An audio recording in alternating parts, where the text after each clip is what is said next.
Katie McManus, business strategist and leadership coach. I am so excited to be going live today with Anne-Marie Graham. Anne-Marie is a coach who lives across the Atlantic. And Anne-Marie, I'm going to let you describe who you help and what you do with them, because I tend to jumble all of that stuff.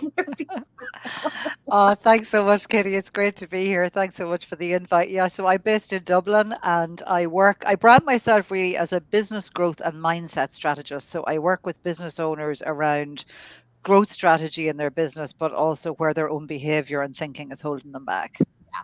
Amazing. Amazing. Well, it's so great to have you here. We're talking about the blend between bravery and persistence in our business, which I think is a really important combination. Mhm. And I love the story you have about how you did this in 2008. Yeah. So in 2008, Ireland was all over world news in terms of the recession. So we were in a particularly bad state. I know there was a global recession, but I was 4 years into my business, and I'd worked really hard to get it to that point. And that was when that was really my first introduction to, okay, I need to think really differently here. And I hate the word pivot, but I really needed to look at where the business needed to change to survive, not just to thrive. It was actually, I mean, in at that time in Ireland, 1 in 5 businesses went out of business in the recession, and I was just so determined, having given up a permanent pensionable job, that I was not going to be one of those casualties. Right. Right. And what You know. remind me what the business was again. So I had a healthcare business. So I'm a nurse by profession, and I started a workplace health business. So where I would have done, myself and my team would have done medicals on employees around health and safety, and then also another aspect of the business was health screening and health promotion. Right. So all the nice to haves. Yeah. Serious. Yeah. Well, and what do you think it was that you did differently in 2008 versus other businesses? So in 2008, when we were going into before we went into the recession, I would say 65-70% of my business was the health screening, health promotion. So like I say, all the nice to haves. Yeah. 35% of it then was the kind of legal end of things that employers have to do and training. So I literally had to flip that on its head, Right. and I had to make the 70% around, because now employers were actually so much more cognizant of what they had to do, Right. in that time, and it was about spending money on the essentials only. So Yeah. that was the biggest thing that I did. It wasn't where I necessarily wanted to bring the business. It wasn't the most enjoyable aspect of the business for myself and my nurses, but Right. I was like, guys, look, the one thing we need to do is stay afloat, stay in jobs, keep the business going. Yeah. And so it was just one of those decisions that I had to take. Yep. Yeah. Well, it's interesting. So, I always say, people spend money, big money on three things, and it's getting laid, getting paid, and living longer. No different for businesses, though, Yeah, right? completely. Right? Yeah. So, like higher level stuff, like, and when times are good, when there's no recession, when everyone's flush with cash, like, yes, sell that higher level stuff. But when the shit hits the fan, like really bring it back to those three needs. And Hmm. companies want to live longer. Hmm. They want to make more money, and I'm sure Yeah. the people in it want to get laid. So Yeah, I'm sure there are. I guess so. It wasn't my priority in 2008, but yeah, not in the business anyway. right, right. But it also, it really exhibits bravery that, it wasn't something that you enjoyed doing, and you knew that you were leading your team into stuff that they weren't gonna be particularly happy about, but it was that tough decision that you had to make. Yeah. Yeah. And I guess even when I went into the business, there was an element of bravery. I mean, like I say, I'm a nurse by profession. I failed business studies in school. I was told by my business studies teacher I wouldn't be suited to business, and I wasn't cut out to be an entrepreneur. So Okay. even though I had actually always wanted to do nursing, because I just love the idea of helping people and empowering people, but I always had an entrepreneurial spirit as well. So the business was really combining the two. But I remember thinking, no, no one's going to tell me I'm not cut out for something. If I go into it and I decide, then that's Mhm. fine. But I'm not going to be told because I failed one exam, you know. So there is an element of brave, and then obviously, you know, leaving the profession where it is that permanent pensionable job. I mean, my family and friends thought I was crazy because I Right, had no business experience. I don't come from a business background, but right. I just had this vision of what I wanted to do, and I'd worked for a workplace health business in the UK, and I thought I can take this model back to Ireland and mimic it exactly as it is and make Mhm. make it a success. So it did take an element of bravery. And I had times where I was shitting myself, you know, and going, oh my God, what have I done? What am I at? But, you know, that's where the persistence comes in. You keep your eye on the vision of what you want to achieve, Oh you yeah. know. Oh yeah. Well, I think that's kind of what we get mixed up about when we talk about bravery, because like bravery after the fact feels good. But in the moment when you're being your bravest, it is that holy fuck, what did I do?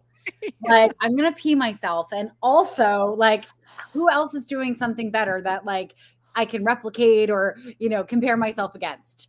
Yeah, yeah, big Yeah. time. Yeah. Yeah. And Um, as you say, it's after the fact. And I love Steve Jobs' analogy of when he talked about you can't join the dots looking forward. right. It's only when you get to where you want to be, you can look back and say, they are all the things I did. And sometimes that's what I, and on days where I'm maybe procrastinating on stuff or struggling myself, that's always what I say to myself and my clients, you know, just keep doing the things every day that are leading you from where you are to where you want to be. Yeah. And when you get there, you can look back and say, ah, yeah, all those, but you mightn't see how all those dots are going to join together as you're doing them, Right. Right. Right. Right. you And know. I always saw myself as I was going through my career. I knew everything that I was doing in sales, in wine, in the solar industry. Like, I knew it wasn't what I wanted to do, but I kind of just imagined like I was collecting ingredients for a cake. I didn't know what the recipe would be yet. Yeah. You know? And so when I finally got to the point of building my business, I kept looking back and be like, oh my God, I have this experience that I can so easily apply here. Mhm. And so I'm sure when you were in university, like, you weren't set up to be an entrepreneur. You didn't have pieces of the recipe yet. No, no, absolutely not. Yeah. And that's the thing. I just always had, you know, when I was young, even the kind of games I loved to play were Shop and, you know, Monopoly, and it was Mhm. always around businessy kind of stuff. But yet I loved so many aspects of nursing as well. But one of the big drivers, and it took me a while to be comfortable saying this, and I mean, you know, nearly 20 years on, I'm very comfortable saying it. But one of the big things for me that I can now say unapologetically was that I didn't want to be stuck in a career with crap pay and crap hours. No. You know, that was, I wanted to have a higher level of prosperity. I wanted to have a higher level of freedom in terms of time off, Yeah. you know, but I kind of felt guilty saying that Yeah. initially. Yeah. Well, yeah. I mean, this is really common in the nursing, in teaching professions, Mhm. right? You have this deep desire to help people. And our Mhm. society has kind of framed it up like, great, you get to help people, but to help people in a really meaningful way, you have to also basically take a vow of poverty, Yeah, right? completely. And it's Absolutely. right. And it kind of transfers over to other helping industries. So, like, I help a lot of coaches, and they have this mindset of you have to be poor. Yeah. And it's almost like we have this framework that was set up by the church of, you want to become a monk or a nun, you have to give up all your worldly possessions and be poor, completely Mhm. discounting the fact that you have a multi-billion-dollar industry or setup behind you that makes sure that you're fed and Yeah. sheltered and watered and all the things. Yeah. Yeah, exactly. Yeah. Yeah. Yeah. Mhm. What's the greatest lesson you think you've learned in scaling your business to where it is right now? So I sold that business in 2015, and Oh, I'd yeah. always kind of taken it on as a Mhm. 10-year plan. So I sold it in year 11. Mhm. The biggest lesson I learned was a lot of the stuff that I teach now, that when I started doing it myself, I didn't believe in it. So the whole area of visualization, the whole area of seeing yourself from the place of the goal achieved. I mean, I Mhm. remember I was only about two, maybe nearly 3 years into my business, and I went to a Jack Canfield seminar in Dublin, and Yeah. he sat there and he talked about, you know, your 3 year, your 5 year, your 10-year plan. He said, I want you to write down what the goal is. I want you to write down that you've already achieved. And I was sitting there writing that, and I was thinking, this guy is off his head. You know, this is I can't believe I've paid, 500 euro for this one day seminar of crap because I just didn't get it. And, we were sitting and visualizing it, and I couldn't see it at the time. And yet, then when no, in fairness, I thought, okay, my way is not working. I'm working harder doing the same thing, and the business isn't moving forward the way I want. This guy's a multimillionaire with multiple books in multiple countries. He clearly knows what he's talking about. Yes. So I thought I'll give his way a go. Yeah. But that's the biggest lesson that I have learned, to trust the process, Yeah. to put out to the universe what you want. You have to take the action. I mean, one of my bugbears, I suppose, is when people talk about the law of attraction, they miss the last few letters in that word. It's action. Yes. Yes. The visualization is a huge part of it, but you Mhm. also then have to take the action. But it was marrying the two, really, that I would say turned my mindset, and when I refocused the mindset, the results automatically started to change. Yeah. Yeah. No, it's funny, the law of attraction has gotten so much, I mean, so much discussion around it in past years. Like, it's way more acceptable these days. Hmm. And people think, okay, well, it's just journaling and creating vision boards. And Hmm. no, you can't No. just create a vision board and hang it on your wall and do nothing. Yeah. The universe Yeah. doesn't know how to deal with that. Yeah. And I see a lot of people through coaching as well, Kitty. I don't know if you are the same, where they're mechanically doing the things, they have the vision board and they're writing the affirmations and they're doing the gratitude. So they are taking a level of action, but they don't really believe it. Right. They haven't got emotionally involved with the idea, where their subconscious mind is gonna, make that happen. Yeah, I So, see this. It's really common in the weight loss space. mhm. It's like you can do the diet and you can exercise, but if you're not actually believing that you're going to, um, have a smaller body, Yeah, it's just not going to happen, yeah, right? Because if exactly. you don't believe it, then it's so much easier to sabotage yourself in moments. Mhm, It's so much mhm, easier to like not stick with it. mhm. Yeah, absolutely, 100%. And Mhm. I can really resonate with that as someone who, went into nursing maybe a few pounds heavier than I could have been, and then in nursing, particularly in our first year, we got our food paid for and our accommodation paid. So you were eating hospital food, Right. and you were out partying. Let's be honest. So, like, the end of first year, I was suddenly 3, 4 stone, or the end of Mhm. second year, maybe 4 stone overweight. And it took me years, even though I'd lost the weight, to not see myself as that big girl in the mirror. So in Yeah. my head, I was still the overweight, Yeah. and I see that actually with a lot of my female clients in particular, not as much with Mhm. male. So it's like you say, you have to believe it, you have to see it, you have to act as if you are that. Yeah, no, it's a really interesting concept. It's body dysmorphia, but there's also business dysmorphia that happens, Completely. right? Because you see yourself as like, you go from being someone who's struggling in your job because it's not built for you and it doesn't fulfill you and it doesn't pay you Hmm. enough. And then you start this business and you start seeing success, but you have this dysmorphia because you still see yourself as that struggling employee, Yeah, right? yeah.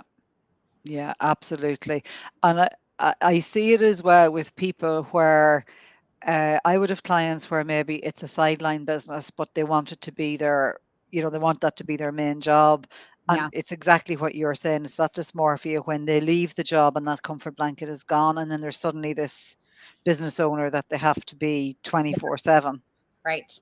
Right. Right. Right. Um, Well, and part of it is how they talk about it, right? If they mhm. just spent 3 years talking about their side hustle and train their whole world that this is just their side hustle, then when they go full time and people ask them, "Oh, how's your side hustle going?"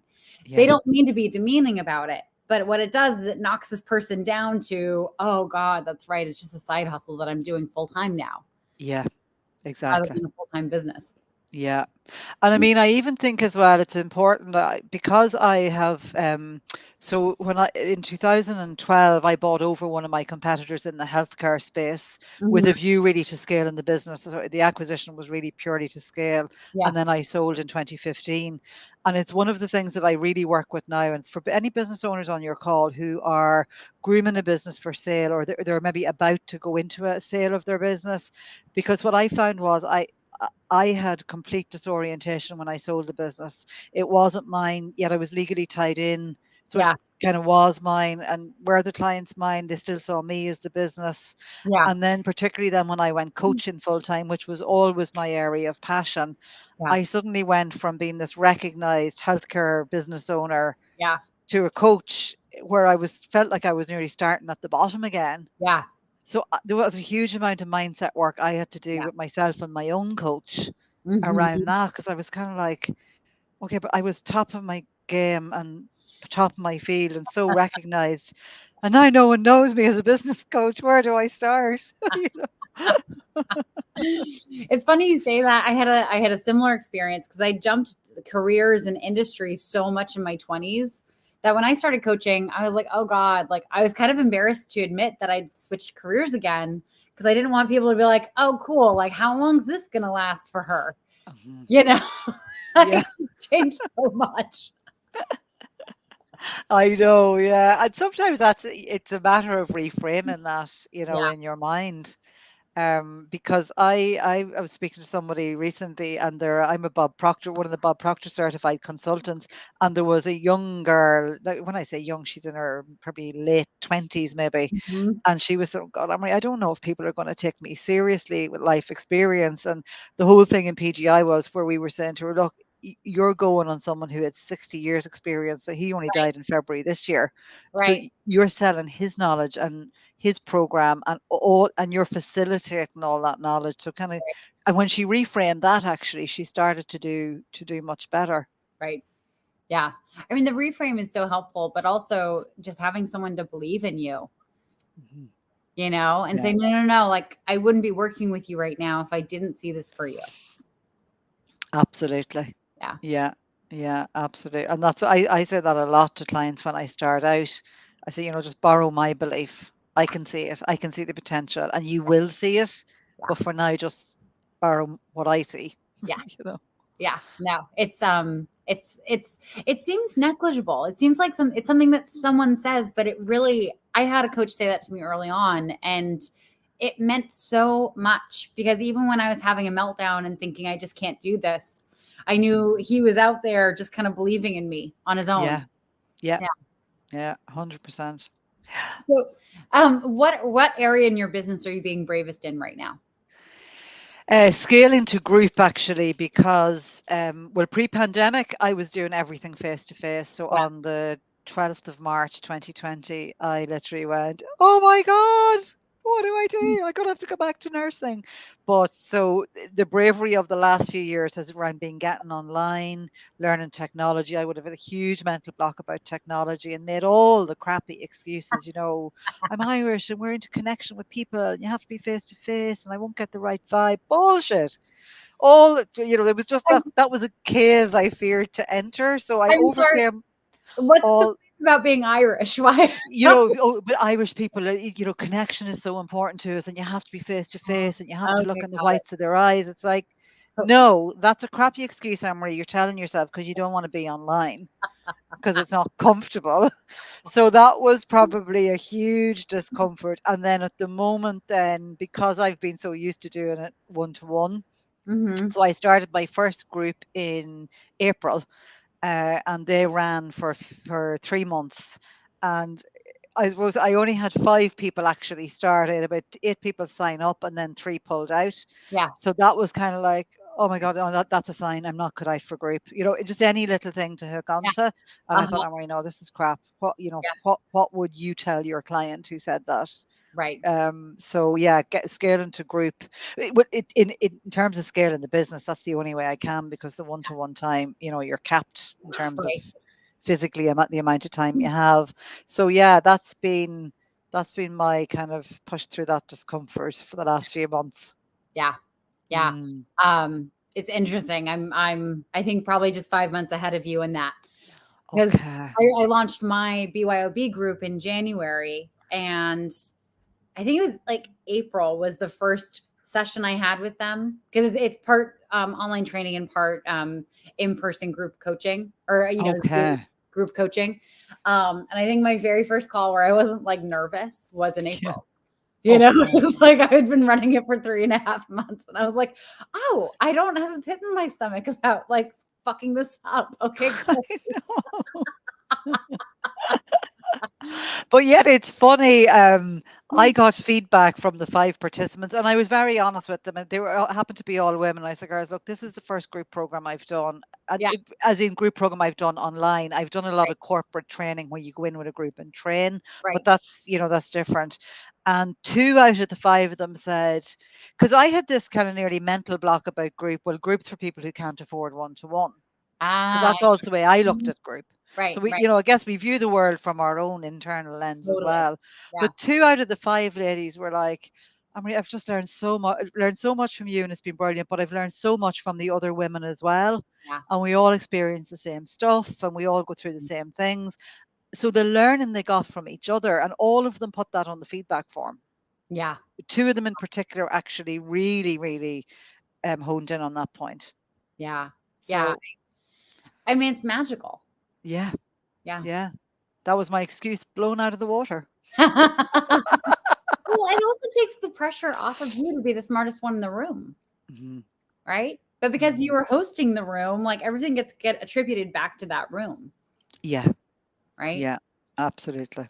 Yeah. Mhm, Cool. Well, yeah, it does take the pressure off. yeah. Yeah, Well, yeah. congratulations on moving past that. And are Yeah. you in your next group soon?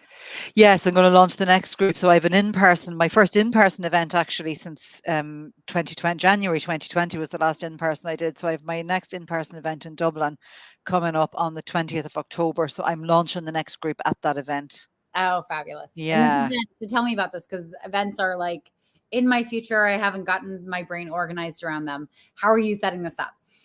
So I'm going for a hotel in Dublin that's near the airport because it's convenient for all the highways, motorways, all the different areas Mhm. around Dublin.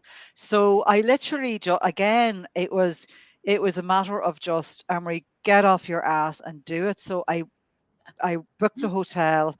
I rang the hotel. I know the hotel because I've booked stuff Mhm. there before, and I just paid the deposit with my card, which is non-refundable.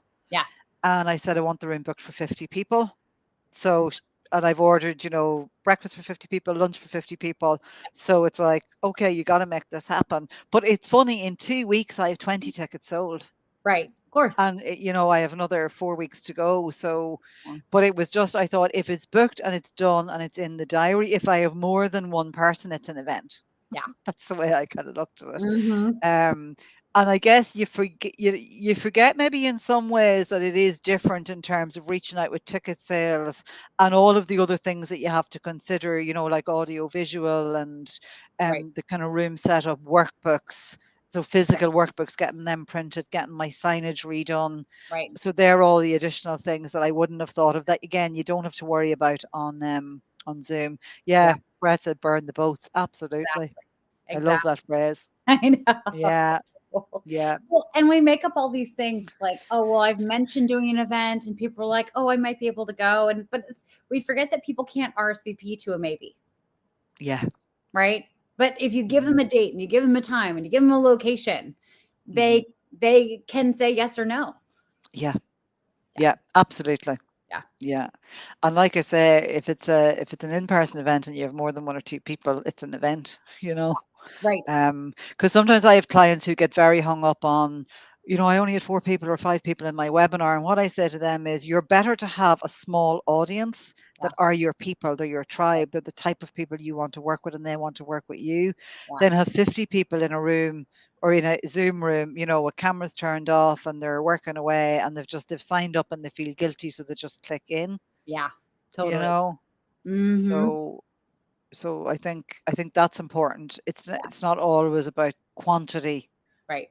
I would be more quality than quantity. Well, also, we discount that we have to train our audience to know that we're the type of people that host webinars, that Hmm. host live events. right? So I'm Mhm. sure there are a couple hundred people out there who are like, oh my God, Anne Marie's having an event. Those dates don't work for me. I'm going to keep my eyes peeled for the next time she's hosting an event because I want to Mhm. make sure I can go. And they're not telling you about this, Yeah, right? exactly. This is something that is just going on kind of subconsciously in their brain. They're not even really consciously aware of it.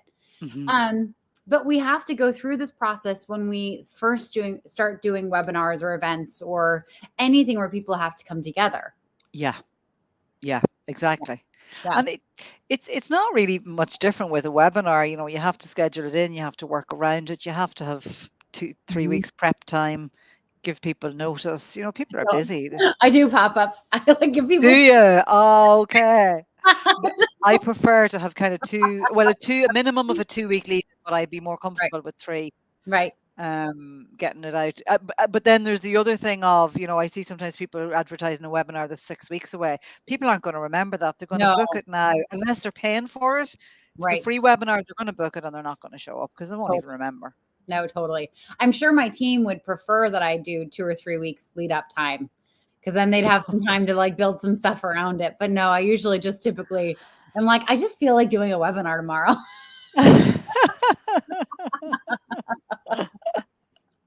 So is that your comfort zone? The pop-up is your, I think so. Yeah, see, I'd that's be the kind of opposite. the zone I like to live in. Yeah. Okay. Yeah. I'm the opposite. I'm real planned, in the diary, worked around, lists all done. It's Oh, funny, that's isn't so it? funny. No, you know what's funny is I actually, when I do that, by the time I get to the webinar, I'm so bored of the topic Okay. that like I can't even muster up excitement for it. Like I usually Okay. get to the webinar and I'm like, we were going to talk about this, but we're going to talk about this instead. It's related. Stick with me, you know? Oh, God. So Yeah, it's just the difference in people. I know. Well, and it's, there's no right or wrong way to do this. There's your way, right? Exactly. And Yeah. whatever works for you and for your audience and your business, like you get to design that and make up the rules, Hmm. which is Hmm. both beautiful and terrifying. Yeah, but the thing about it as well is, I always say to, even people on my webinar, even if they don't become clients, nothing's forever. You don't have to do Right. it if it doesn't work out, just take the lesson learned and walk on. Yeah. Do Yeah. something different, Mm-hmm. you Yeah. know? Yeah. I had a mentor early on who said all marketing works.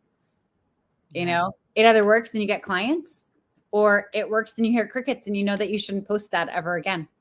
Okay. Yes, absolutely. It's great. That's a great Right. analogy. Yeah.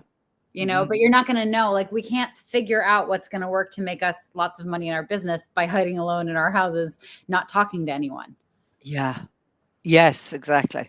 Yeah. Yeah. It's so true. Just Yeah. take the action and do it. And if it doesn't work out, just do it differently next time. Yep.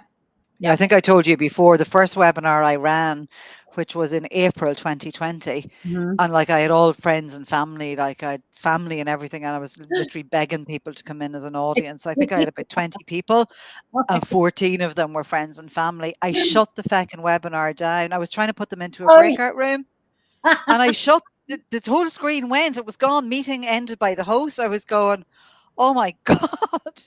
But look, everybody just logged back in. I had a friend who was like, "Don't panic, we'll all log back in again." Now, I guess at that time there was comfort in knowing that everybody was making the same mistakes. But you know what? I say it so often, and I think maybe it's the nurse in me where I say, "Is anyone going to die by me doing that?" No. So it's No. not that bad, Yeah. It's not you that know. bad. I'm impressed. That was your first webinar and you had that many people. Well, now, as I say, 14 of them were rent a crowd, but I Oh, still had still, six. still. Yeah. My first 2 or 3 webinars, no one showed up. Oh. And then I think it's my third or fourth, my marketing guy who I paid showed up. It was just one person, and I like completely overloaded him with information.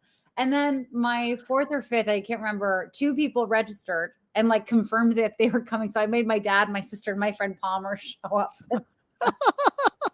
This is also before the pandemic, before like being on Zoom was Okay. normalized. Okay, because in that particular webinar, my little niece, who was about 5 or 6 at the time, she heard my voice on my sister's Oh. laptop, and she came in and she was standing behind her. She was like, "Hi, Auntie Annie." I was like, "Hi, Alice." So it was like, "Oh my God." Now it's totally obvious. Well, it's funny, I had my dad and my sister were all McManuses. Okay. So it was just like, this is either a really funny coincidence or they're related, you know? And you see, if you knew it now, you could just get them to rename, you know? I know, I didn't know that, but it's the beginning stages and Yeah. I think what people are really afraid of when they first put together a webinar is like, A, what if no one shows up? Mhm. B, what if only one person shows up? Or what if 100 people show up? Yeah. And the cool thing is that last fear, it's not going to happen. It's far more likely that you're just going to have the first or second one. Yes, that's so true, actually. Because I had a client recently who she converted from the Zoom meeting to Zoom webinar. So she was running her first webinar, Mhm. and I said, "Look, I log in and I'll just, kind of be there that, that Yeah, you have a number." But the way on webinar, you can't see the participants. right. So she thought that there was nobody there. She delivered the Oh, best webinar ever because she thought, and what I said to her was, if no one shows up except me, you record it and then you have an evergreen. right. So it's not a Mhm. waste.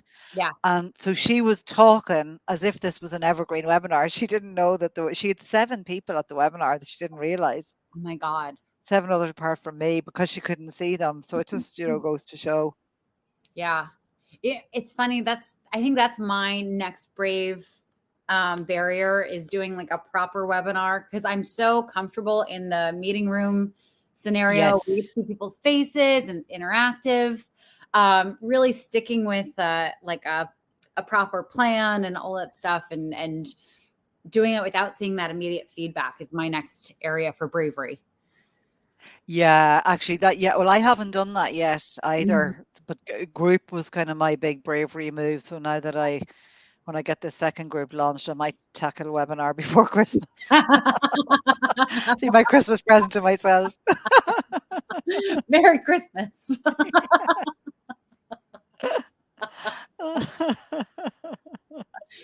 Oh man. Well, we're coming up on time. I wanted to ask you before we wrap up, if you were to give one piece of advice to our audience, if they're wanting to start, grow, scale their business, what would that advice be?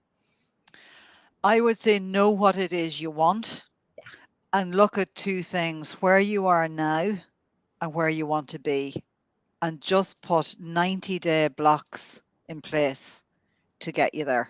Yeah. So I encourage all my clients, because if you look at 1 year, 3 year, 5 year plans, it can seem so overwhelming. If you set a goal of 90 days or even 30 days, just start by looking at what would the building blocks need to be for me to get from here where I am to here where I want to be. And then it's just the continuous action, daily, daily, daily action. Yeah. But you have to know, there are 2 things you have to know, particularly for the likes of time and money freedom and business success. You have to know where you are and you have Mhm. to know where you want to go, Yeah. Yeah. No, you that's, know. yeah. It's so true. I mean, you can get in a car and start driving, Mhm. but there's no guarantee you're going to get anywhere you want Ex- to yeah, go. exactly. Exactly. Yeah. Yeah. Yeah. Yeah. That's And if you fabulous. don't know what star you're shooting at, it's kind of pointless, Right. you know. Right. Even if your aim is shit, you might land on something else. You never And know. the other thing as well, I think, we have this perception in business that it's a straight line to success, and it's not. It's Oh, such a zigzag. It's not oh, even yeah. funny. Well, I mean, it's like a loop de loop sometimes. Sometimes you have to Yeah. go like 20 steps back to get 21 steps forward. Hmm. Yeah. Yeah. 100%. Yeah. Yeah. Yeah. Oh, man. Well, thank you so much for being here with me today. If anyone wants to get in touch with you, how do they do that? So if you go on to my website, which is mindsetsuccessstrategies.com, so it's my background, and there's a contact button on my website. So you can book a 30-minute strategy call with me through that. I have about 3 calls, 3 days a week, so it's about 9 calls a week. Yeah. But they can go to the website and look at the either booking with me or the type of programs that I have available. Okay. Fabulous. And I just want to do a call out to those of you who've joined us today. Thank you for tuning in. Juana Erdal, I hope I'm pronouncing your name correctly. David Fryman, hello. Samuel. Stephen Doyle is actually an Irish guy. He's usually tuning in from Ireland, but I think he's traveling in Belgium. Ah. Hello, Stephen and Brett. Thank you. I think you got a lot out of this. I'm so happy. Gabriel from Brazil, Asher. Let's see, Lee Markham and Kristen. You just wrote something, a long one. My first time arguing a motion in federal court on a $3 million claim. I stood up and may it please the court, then vomited on the court reporter's trash can. So now I can get through anything, be brave and do it. Oh my God, Kristen. This is going Wow. to be my go-to, well, at least that didn't happen to me thought. Oh my God. Wow, Kristen, well done. I hope it helped. I hope they were like, well, we can't let her lose. Like she's gonna vomit again.